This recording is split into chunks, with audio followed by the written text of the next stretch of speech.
3 of them have been named twice. They have an exceptional group of young players.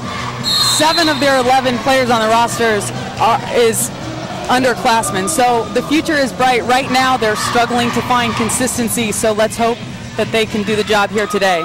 And we are underway with a Friday matinee here in Buffalo. Glad you could join us. And with the basketball now, Ashley Durham, a 5'5" sophomore who leads Canisius in scoring, and they need her to do a lot of things to help all of these freshmen do the right things. Well, and mainly right there, she needs to get them into their zone offense. You saw that McDonald got the ball in the corner right there yesterday in practice. That's what they worked on for a very long time. They know that the corner will be open against the zone. She needs to shoot that ball. Here is Abby Wentworth, who we spoke about a moment ago, a senior from Portland, Maine, who is really playing point guard for the first time out of necessity this year, and she's been doing quite well. There she is driving baseline. 6 to shoot. Maggie Blair gives off to Lindsay Lotzenheiser, who misfires. Nadia Peters pulls down the offensive rebound. She's one of the players for Manhattan that if you ask Coach Olenowski, she is an unsung hero because she does those things. She doesn't score a lot, but she gets on the board, especially the offensive glass.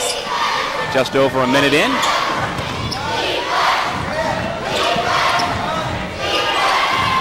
You see Canisius has started in a player-to-player defense, much better suited for their personnel.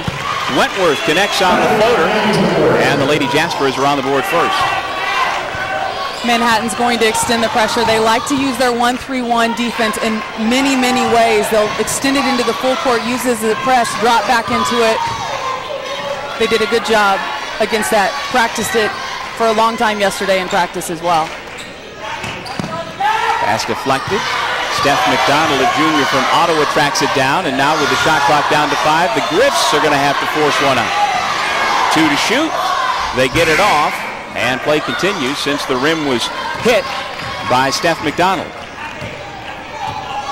Well, Abby Wentworth leads the MAC in both scoring and assists, and that is not a common occurrence at the college basketball level as the Lady Jaspers turn it over. And so far, she's got her only points here this afternoon. Well, and the most difficult thing about her transition, playing out of position at the point guard, is when you're a shooter, you have that shooter's mentality. And how do you get everyone else involved? And it makes your job much easier. Well, last year as a shooting guard, she averaged 9.5 points per game. This year as a senior, as the point guard, she, as mentioned, is averaging nearly 15 per game while also keeping her teammates involved. And that is not an easy task at all. And this is Wentworth. Inside to Peters. Chance for 3.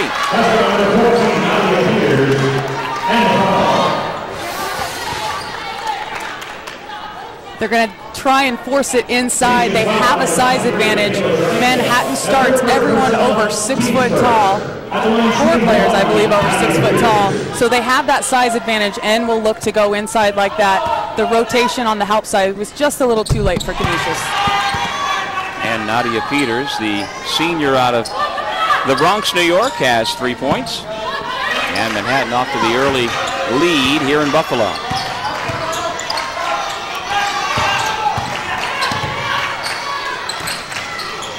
This is doing exactly what they want. It's not always to get a steal out of, even though they force 22 turnovers a game, much in part because of their defense, but it slows them down. It gives them less shot clock to work with in the half court.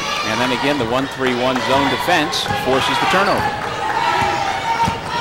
Wentworth goes around her defender and has nothing but a wide open lane. It's 7-0 Manhattan. On the scattering report, they were told, do not let Abby Wentworth go right. Well, they didn't let her go right, but you can't give her the lane to the bucket. Ruddle connects, and the Griffs are on the board. That's going to be the easiest way for them to score in around the basket, is to do it in transition. Once you allow the 1-3-1 zone to set up in the half court, very difficult to get the ball inside. Now Jamie Ruddle may be the front runner for MAC Rookie of the Year, and there she is grabbing the rebound. Ruddle stands 6'4" and one of a number of Canadian players who've come south of the border to play here in Western New York. Not only are 7 of their 11 players underclassmen, but 7 of them are also Canadians. And for those who did not minor in geography as I did at Syracuse, we are not far from the Canadian border. And so as head coach Terry Zay talked about before the game, as Courtney Van de Bovenkamp knocks down the jump shot. You know, if you draw a 2-hour radius in each direction from the Canisius campus, that means half of your potential recruits in terms of proximity are going to be from Canada. So it only makes sense that you not only recruit upstate New York and around the Great Lakes, but up into Canada as well. And he's done very well getting some terrific talent out of our neighbors to the north. Timeout on the floor here in Buffalo. Abby Wentworth, the MAC's leading scorer, has the Lady Jays up early. From where we are right here. One of the interesting things in talking to Coach Zay about so heavily recruiting the province of Ontario and over into Quebec is that in universities and colleges in Canada, they cannot offer athletic scholarships for the basketball team. So it is just fertile recruiting ground to go get young women who'd like to come to the United States to get their education obviously paid for and play a higher brand of basketball. And it's, yeah, they're taking advantage of that for sure. And there is one of them, Jamie Ruddle, freshman from Burlington, Ontario, who is averaging over 9 points per game. Again, 6'4", yet she has guard skills. And she's a young lady who Terry Zay has been recruiting since she was 14 years old. Well, she really is a very multi-dimensional player. She can put the ball on the floor. She's not super quick. I think that will come a little bit more as she's more and more comfortable on the floor. But she can shoot from anywhere on the floor. She makes really good decisions for a freshman. She's very patient on the low block. I like her game a lot, and she's only going to continue to get better.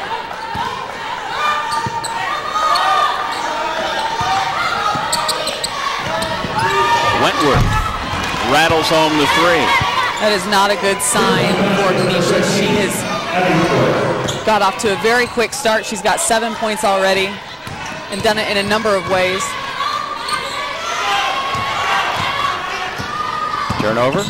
Wentworth leaves it for Peters, who smartly kicks it out. Wentworth again for three. She can't get the roll, and Ruddle clears the rebound. One of the things that makes this defense so difficult to play against is it's not always the same. Yes, it's a 1-3-1, but they don't always play it the same. Sometimes they sag off in passing lanes like you're seeing right here. The possession before, they brought a really nice, strong trap. They sit off and play passing lanes, make it so difficult to get the ball inside, and they collapse on you when you try to penetrate.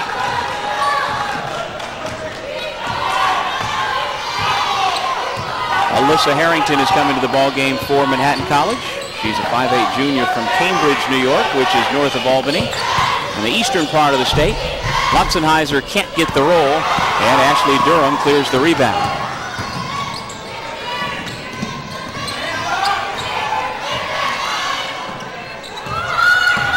Tony Ann Lawrence has also come in for Manhattan, and another turnover forced. You see right there why it is so hard to penetrate against that zone. You take one dribble and 3 people collapse on Courtney right there. Now that's the 4th turnover of the afternoon. Believe it or not, on Sunday, Canisius lost at Iona, 73-58, and in that game turned the ball over 25 times. That's something that you're going to see a lot with a young team, especially he plays his youth a majority of the minutes. And so it's kind of a trial by error. You have to allow them to make mistakes because that's the only way they're going to learn. How about the no-look pass from Wentworth to Peters? Peters has 5, Wentworth 7, and they have combined for the 12 Manhattan points and another near turnover. 15 to shoot. Ashley Durham thought about it and then turned it over. Take another look at that no-look pass a moment ago from Wentworth to Peters.